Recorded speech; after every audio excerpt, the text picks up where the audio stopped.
kid, and he spread out his knees. Brace yourselves and come.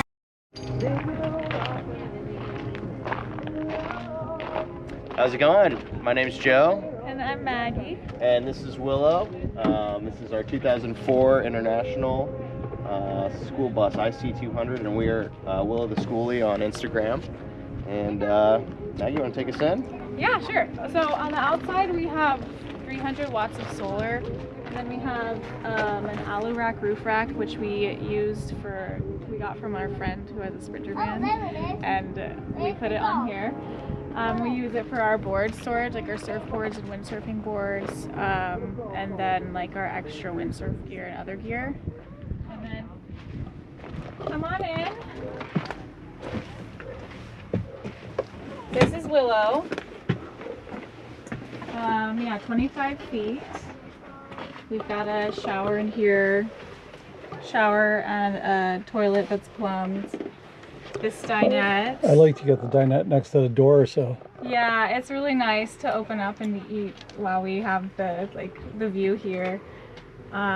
Originally, so we actually bought this bus. It was already built out, and so most of what you see here was already done by our friends CW and Serena in Texas. And then this was actually a bed, and that we changed into a dinette.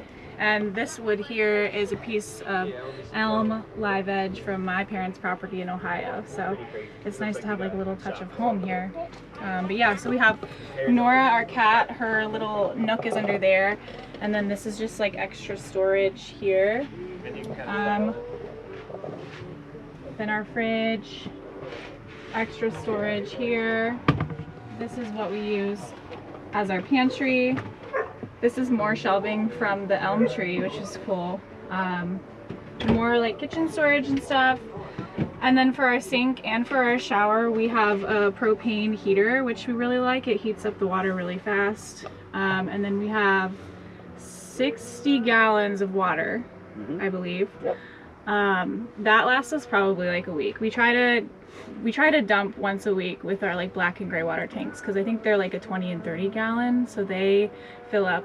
Yeah, they restrict you how long you can stay out. Sure. Yeah, so like we'll have a lot of water still. Like we'll probably only go down halfway, but we'll have to dump, and then we'll just fill up again. So the water's nice, but yeah. And then yeah, we have a propane Camp Chef stove and oven, which we use like on the daily. I love the oven too. And our bed, clothing, and our electrical system is underneath the bed over here. We have a 200 amp hour lithium battery. Yeah. Okay. Oh, and this is our cat Nora. Yeah, and there's the furry overlord. Yes, the furry overlord. That's what I say is my cat. She inspects everything I do, and she's a funny little girl. She really doesn't like Skoolie Palooza that much, but at night she's been going out and roaming around. Right. Yeah. It's so funny because last night or the other night I looked outside to like go find her and stuff, just like over this hill, and I saw another cat just like walking around, and I was like, okay. Yeah, you got to watch out here. There's coyotes. Yeah. And there's a I know on the other side of the wash there's a desert fox. Who's not much bigger, probably smaller than your cat. Yeah, we worry about her, but she's been okay. Oh, and yes, we also have our mini split. Yeah, that we rarely use though, because we only can use it when we're plugged in, and we don't plug in that much. Right. So yeah, I don't know. Yeah. We don't use it that much. Okay. This is it. Yeah, very nice. Thanks. And we already mentioned how to find you on Instagram, so yeah. If anybody's got any questions, that's where they can go. Definitely. That's perfect. Yeah. Right. Well, thank you. Mm-hmm.